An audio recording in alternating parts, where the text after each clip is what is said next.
What's going on, team? Welcome back along to another week of Super Rugby previews. This week we've got two matches coming up from New Zealand and, of course, the two from Super Rugby AU across the ditch. We're going to be joined by our special guest joining us to have a look at these four games, and we'll be giving you our thoughts about what you think is going to be happening this weekend as well. So thanks everyone for coming along and joining us here on YouTube and, of course, on New Zealand Sports Radio, where you can find those guys and everything else they do on Facebook, on YouTube, and on every other little podcasting app that they put the shows out on. So we are everywhere you can find us, so make sure you share the shows and give it to all your friends as well, because we are coming here each and every week. And with me is once again going to be Shane from Australia. How is that side of the ditch going this week, Shane?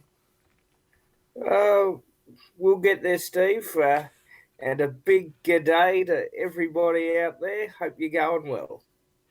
Yep, it's another big four games coming out of the competition this week. Of course, we've got the Reds from your side of the competition who are out on the bye this week. And, of course, the Highlanders on this side after that monumental victory last weekend against the Chiefs. They're having a little sit-down, a little rest. I think they deserved it after that amazing performance, that comeback of brilliance that I'll probably try and reference as much as I can over the course of the show tonight. But first things first, Shane, let's have a look at, I know you've got a little bit to say about this as well, but have a look at Super Brew. Now, I would like to add, just, as we kick off and continue on the show here, still number one, is myself, the best picker in my division, absolutely nailing it, and all you other mugs have still got a long way to catch up with my predictions this season. That is how well I'm going. If you want to win some money, you better listen to what I'm going to say here tonight. But I mean, a big congrats to Nick42, who has actually picked up this glorious piece of yellow cap this week. Well done, Nick, on doing that and racing up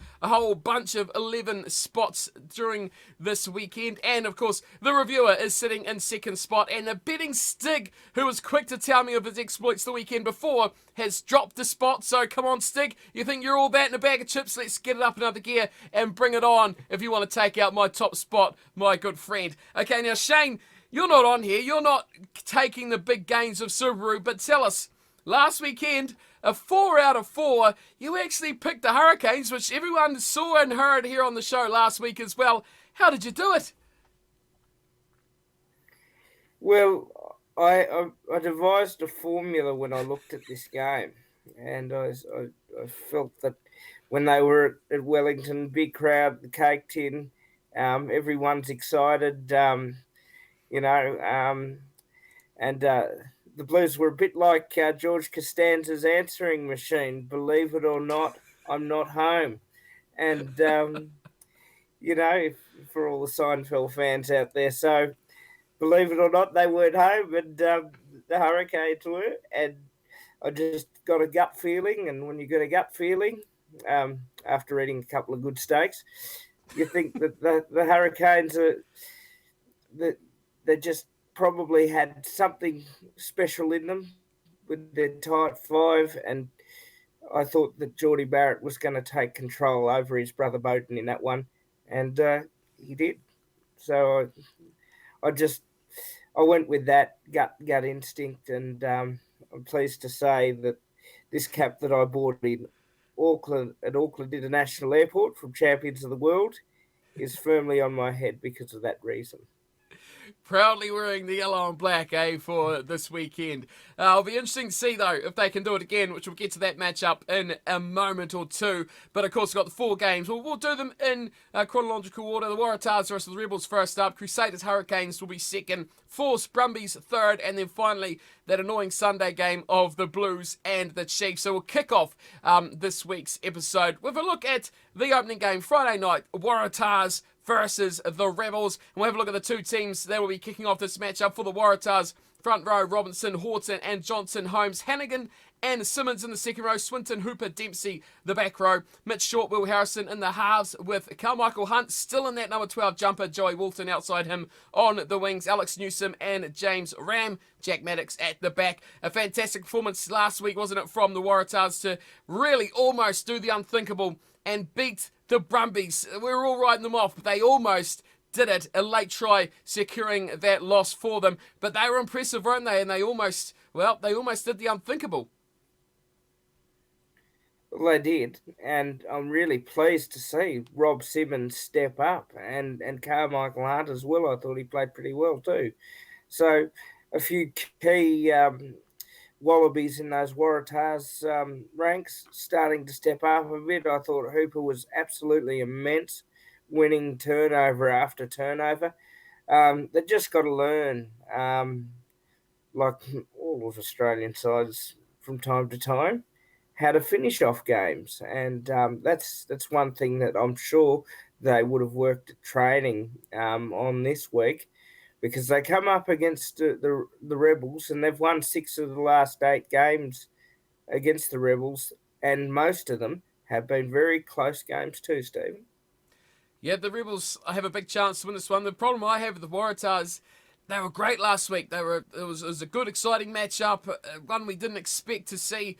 But can the Waratahs back it up? We know they've got the players, they've got the team on paper, they've got the excitement, they've got the workers, but they just aren't consistent as a team. And I just wonder, can they back that up again against the Rebels, who are coming off the bye as well, and like you say, have a good little record against this Waratahs side. They're starting 15 for the Rebels, Cameron Orr, Jordan Ulisi, and Pony Famusili. How good is that guy? He is a human wrecking ball, and he is a great man to watch on the field as well. Matt Phillip and Trevor Hosea will be in the second row.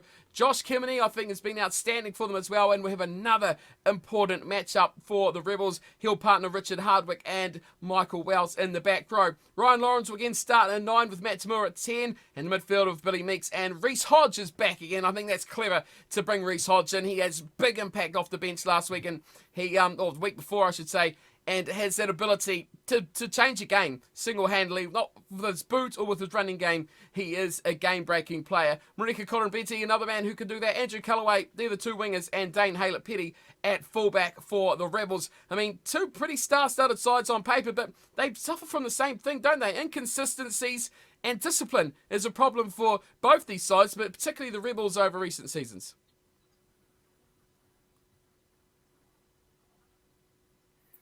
Yeah, and as I've always said when I've looked in front of the camera and we've talked about this particular derby, Steve, it's the Bart, the Homer, the chainsaw, and hockey mask situation. The Rebels seem to choke a lot, although they didn't last time in Melbourne earlier in the year. Um, they finally got that result, and they got the scare off them. Um, you know, it's this derby is actually a very good one to watch, because again, there's a lot of attacking rugby involved in it. And I've got to say, this game is at the SCG just for reaffirmation, isn't it, Steve? Yep, it is. Yep. So SCG brings a lot of proud moments actually in Australian rugby. It's 40 the Wallabies beat the All Blacks in a 3-test Bledisloe in Australia. So hopefully they can go out and be like those Wallabies were back then in 1980, and play a really good brand of footy. And I mean that, I'm really, really looking forward to this one. Hopefully lots of tries, but also um, lots of counter-attacking rugby, lots of punching through the line, lots of backline movement, the big forwards. Really exciting to see some of the Melbourne Rebels forwards. They got a good forward pack. The Waratahs also, with Simmons stepping up, and Michael Hooper and Hannigan and Johnson Holmes and Robertson are all Wallabies. So this is just, yeah, big call here, Stephen. Match of the round. Oh, he's going early. And it's important, isn't it? Because last round was so good. Like, all 4 matches were fantastic to watch. They're exciting to watch. They're good to watch. They've got to back it up again. Not just the Waratahs and their performance. All the teams have to back that up and keep this exciting, because the last thing we want, and we saw in the opening couple of rounds, was watching the Super Rugby Aotearoa matchup and then going to the Super Rugby AU matchup, and it was, well, a real downer. Now, this weekend, we thought we were going to have the same, didn't we? Or last weekend, I should say, after the Hurricanes, pipping the Blues, and we thought, whoa, we've reached the pinnacle of life. And then we got, another stunner straight after that from the AU competition. So we need that consistency. We need more of that. And if we can get another weekend of that from these AU games, it will be just a joy to behold if they can keep that standard up. Now, I think a big deciding factor in this game is going to be, for me, the weather. Matsumua doesn't like the rain so much. He's a bit like James O'Connor, and we all remember that Reds Rebels game that we all want to forget as soon as we can. But I think if this is wet, we're going to see a guy like Will Harrison be a lot more important than he already is to this Waratahs team. He's the guy, he's the go-to, he is the ringleader at such a young age and such an experienced number of caps to his name as well. He is still the guy that I think pulls this team together. He's a standout for them. Come rain, snow, or sun, he's going to be important. Matsumura, on the other hand, I think if it's sunny, he's going to be a factor. If it's wet, he's not going to be a factor. And that could really decide, I think, this match in the Waratahs' favour if the game does go that way. I've gone a bit against what I've previously thought about the Waratahs. So who have you got winning this one? Oh, it's hard. I got the Rebels winning it by 3, so I'm going to make a big call to start with. I'll make one final point, though. You mentioned the wet weather. The Rebels actually beat the Waratahs in the wet in Melbourne earlier in the year, and Tamua was probably one of the better ones on ground. But if I could say so, Bill Meeks needs to really stand up in that 12 position with him. He's a very good technical 12, but sometimes he goes missing. So everybody's got to play their part and put pieces of the block together. So, yeah, look, Rebels by 3, but I think it'll be a good game. It could go either way. It could definitely go either way. And because of that, I'm going the other way. I agree with your margin, but I don't agree with your team. I'm going to go the Waratahs to sneak this one. Although, it's a 50-50, isn't it? It's a toss of the coin. And the two teams are so inconsistent that it makes it hard to really predict because you don't know what to expect from either of these two sides. They could both be brilliant and we could have an amazing match. They could both be terrible and it could be an awful watch. But either way, you still think it's still going to be close. And that should make, hopefully, for an exciting Friday night opener in Super Rugby AU. We'll move on. Game number 2. We're going opposites to kick off. Game number 2. It'll be hard to see if this one's going to go any different, although the cap on your head may say otherwise. It's the Crusaders versus the Hurricanes. And let's have a look through the Crusaders side first. And I mean, it's such an amazing team, isn't it? Moody, Taylor, Elliot O'Toole with their front row. Whitelock and Dunshay in the middle of the pack. Sanders, Christie and Douglas are the back row. Bryn Hall, Richie Moanga in the halves. The midfield, here's an interesting factor. Jack Goodhue's there, but Bray Nenor is out, missing from the match day 23 this week. So it will be Paya who takes his place. A 2-test Tongan international as well, I might add. But his first start for a Crusaders team. He's come off the bench once before as well. Sevu Reese on the right wing, George Bridge the left, and Will Jordan comes back into the 15 jumper with the season-ending injury to David Havili.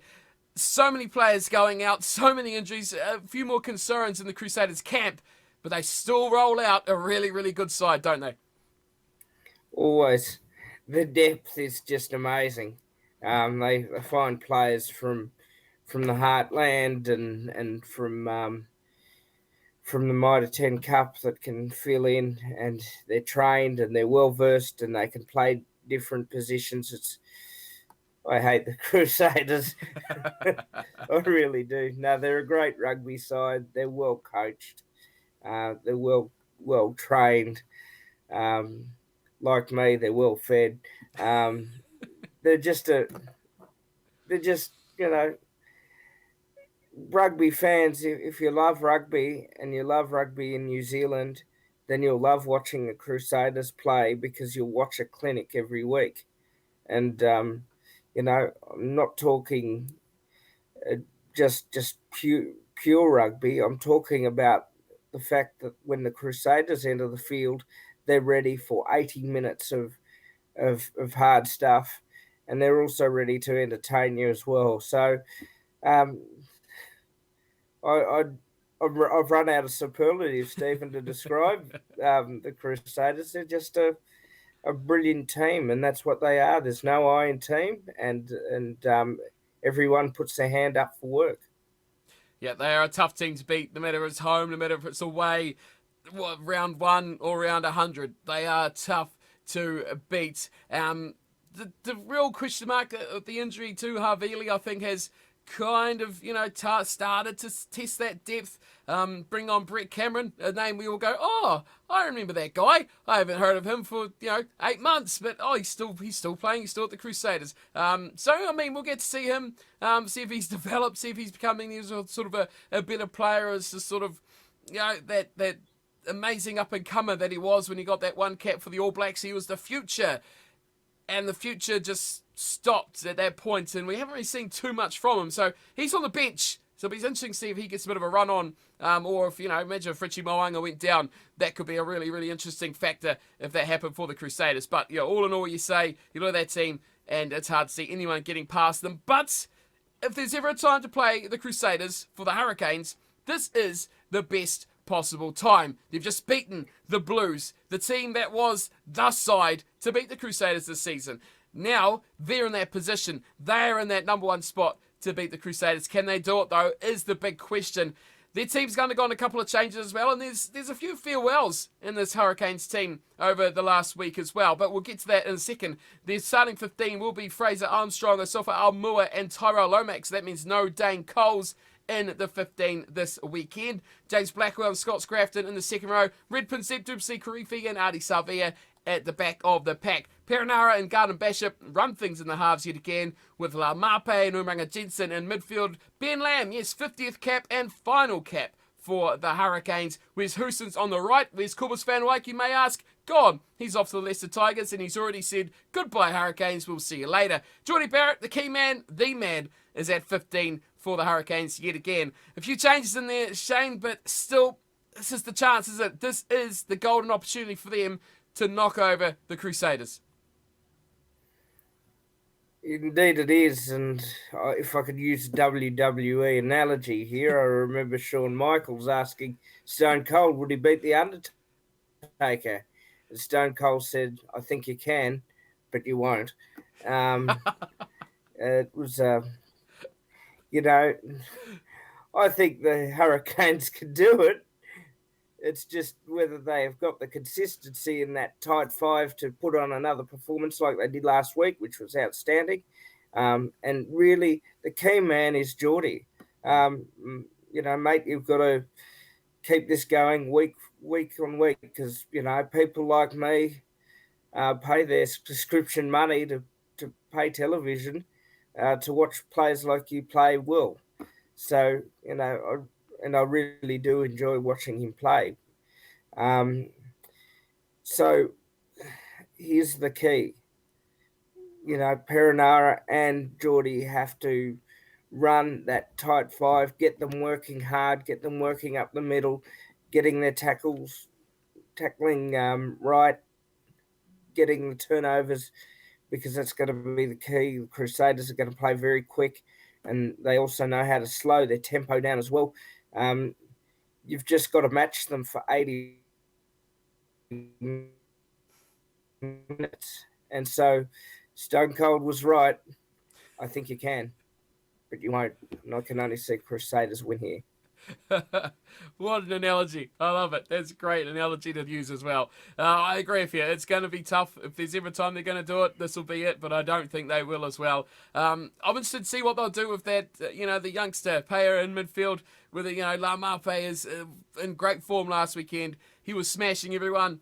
Whatever annoyed him so much, they need to do it again to annoy him even more. So hopefully we'll see another big performance from him, and he can squash some people, but Goodhugh's going to be against him on the other side. So one of the most defensive number 12s in New Zealand rugby. So it's going to be an interesting game. It's going to be a really, really interesting game. So you're clearly going Crusaders to pick up the win. Are you going for a big win, or you think it's going to be still quite tight? Crusaders by 21. Whoa! Just think they'll put on a show. That is a massive margin, massive margin. I agree with you on the result, but I am going for the Crusaders by just 6. So not quite as big, but I still think it's going to be a good Crusaders victory. Yeah, Hurricanes will push them. They'll go a nice 40, 50, maybe 60 if they're lucky, and then it will be good night after that. The Crusaders to put them to the sword and put them back to bed in the cake tin for the rest of their season. Right, moving on. Third game of the weekend, back over to Australia. The Western Force up against the Brumbies.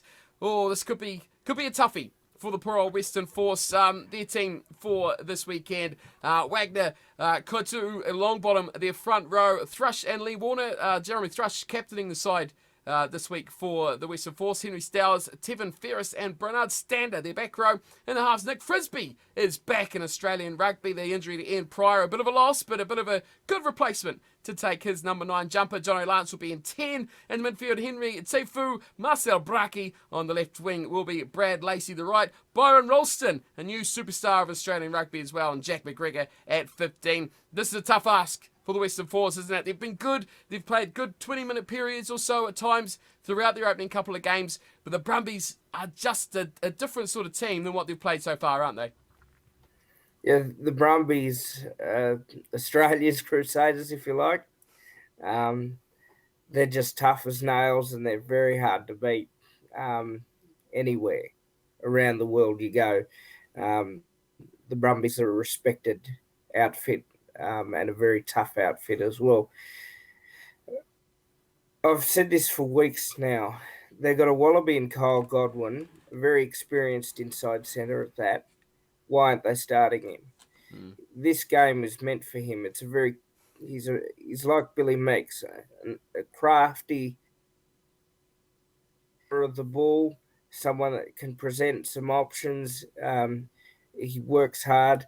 It's good to see Frisbee. I believe that on the bench, Richard, forgive me on the pronunciation, Richard Kahui, Perfect. who was from the Chiefs, I believe it was the Chiefs, wasn't it? Part of their great 2012, 13 squad, and an All Black to boot as well is going to be on the bench. So his experience is hopefully going to come into. They're going to really rely on those 2 All Blacks through and through. They got a lot of guts. They got a lot of determination, but against the Brumbies at Leichhardt Oval, which is a traditional rugby league oval, they're going to have to play like the Balmain Tigers of old, that really hard, full of grit, heart and passion for 80 minutes to beat Australia's best rugby side. Yeah, and there's good reason why they're Australia's best, aren't they? When you look through the team, that they just keep dishing out a pack that most teams around the globe would be quite happy to name as well. Scott Sego, Falau Fainga, Alan Alatoa, great front row. Murray Douglas and Nick Frost in the second row. Rob Valentini, who's been fantastic, I think, for them in recent weeks, will be alongside Will Miller and Pete Samu at number 8. Joe Powell, and it is the youngster, Bailey Kunzel, who will start the number 10 jumper with that season-ending injury to Noah Loloseo, which is a real shame because I think he's a real bright talent for Australian rugby. Simone and Kurandrani will be in midfield, Tom Wright in the left wing, and welcome back to Solomon Kata on the right. Thomas Banks as well. Tom Banks has been brilliant since his comeback with Wright, Banks, and now Carter as well. They look dangerous not only in the forwards but also on the backs, don't they? It's a professional outfit, the Brumbies. And one thing about them is that they know, particularly when it comes to derbies, they know what they got to do. They know how they got to get it done. You saw that they'd struggled early in that Waratahs game and were put under pressure. But when teams like the Brumbies are under pressure, it brings the best out of them too. Because you know that at the 80-minute mark, if they haven't beaten you, they've come very close. In this case, I think that they're just going to probably show that they've got that professionalism, not that the Western Force aren't. The Western Force have been gutsy, but they have blown 14-0 leads the last couple of the Brumbies aren't going to repeat last week, this week, I don't think, and I think they'll just come out on top. Yeah, but it's hard to look past them, isn't it? They have like I say, professional looking side. They're consistent, and you know what they're going to bring. And even though you know what they're going to bring, it's still hard to stop them. So, yeah, the Force have got a tough ask. I think this is going to be their toughest game ever since the start of the competition. Up against the Brumbies was always going to be the hardest game to get the result on. So, it's going to be... Well, it's going to need their best performance, but I think what the Force are going to need the most is to play their own game. Not worry about trying to combat what the Brumbies are doing. Let them play their game. You play your game. Play your territory game. Get John O'Lance kicking to the corners. Then get a little bit of territory and a bit of possession on your side. And use those guys in the backs that attack. Marcel Braki, terrible on defence last week, but really good on attack. He split defensive lines, got him behind, found his outside backs, and he was quite creative. Defensively, we won't talk about so much, but yeah, in that sort of aspect of things, get him into space, get him those chances. That will be good. Nick Frisby, I think, will add just what Ian Pryor had as well. So they've got a good replacement there, just in time as well, because they really, really missed Pryor when he went off last week. So they need that stability in that 9 and 10 positions to keep themselves of any chance of being in this game. Hopefully they make a match of it, though. That's all I can say. Compete all you can. They'll fire out somewhere. Some point of it, the Force will explode, and you can expect they'll see some good attacking rugby for them. At least we know that. They're going to give 110, and it's going to be attacking and entertaining. That's what the Force are bringing to this competition. I agree with you on the pick. I'm going Brumbies by 9 points to pip the Western Force on this one. Hopefully we'll see it. Nice and entertaining, and good rugby to watch as well. Right, one game to go. Sunday, the terrible day of the weekend. But afternoon rugby, Eden Park, we head away to see the Blues versus the Chiefs. Now, sadly, we don't have lineups for this matchup as we record this on Thursday evening. The Sunday game they don't name till quite late on Friday, pretty much a couple of hours before the first Australian game kicks underway. So it's a real pain for lineups this one. But the Blues, they've got to bounce back here, don't they? They've been stunned by the Hurricanes, pummeled by the Crusaders. Now they have to show what this team's really made of, don't they? Yeah, they got to show their mettle, and they got to go out there and take every game as it is now. It started off really well, and I think maybe like we do every season, we talk up the Blues, and then like a lead balloon.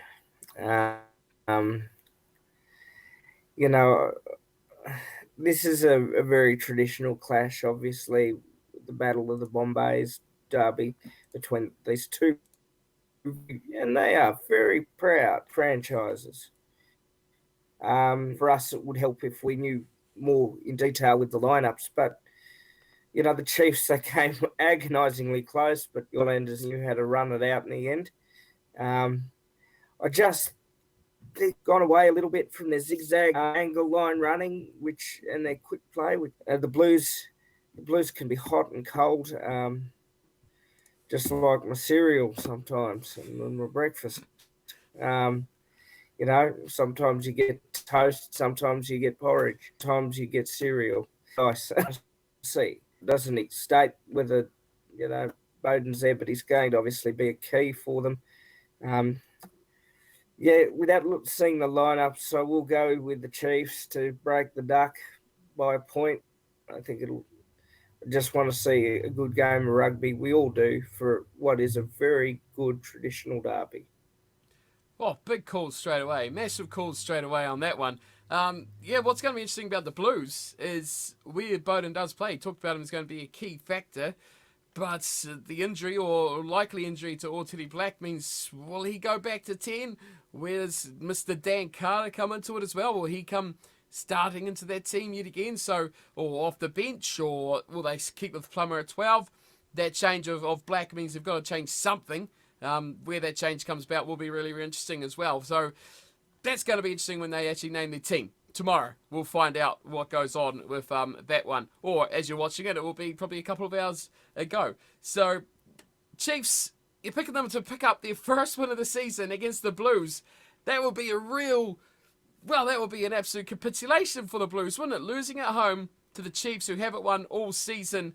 Where do the Chiefs win this one for you? If you got them going just by a point, what's the big X factor that they've got over this Blues side? It just mentally, the Blues have lost it now after 2 straight losses.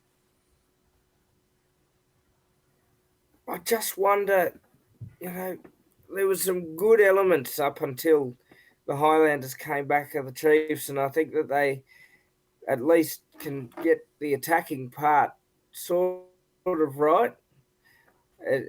These derbies between the Blues and the Chiefs are very, very forwards orientated. So there's not much difference between the tight five of both.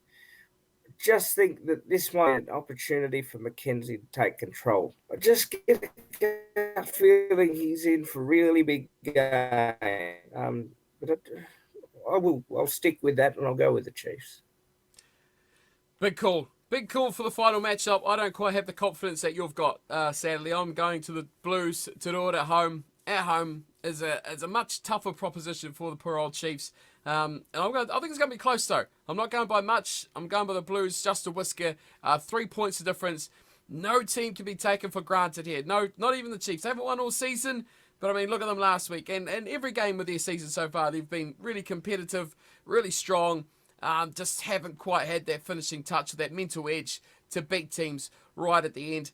That's where they're going to struggle here. The Blues are massively disappointed after they just couldn't get the job done against the Hurricanes, and I think that will just fire them up this week. They'll be just ready to go, and I think we might see a bit of a backlash for them at points in this matchup where they just want to make a statement. So I'm going to go the Blues just by 3 points. So nice close matchup to round out our weekend, and that is it. Our 4 games done nice and rapidly. Look, we're on a song here, Shane. We're kicking through them nice and quickly. We've got our predictions all sorted, and we're ready for another weekend of rugby. We're kicking off on Friday night with the Australian matchup, the Waratahs and the Rebels.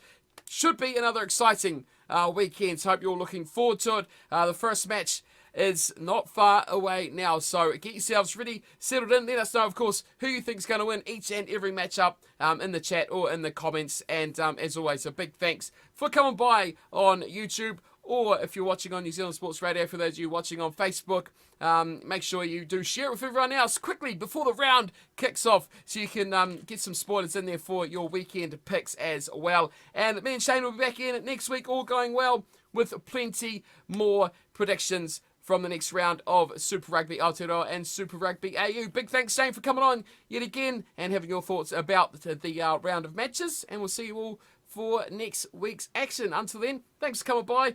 Tell everyone about the matches and the videos here, and we'll see you all for the next one. Until then, take care.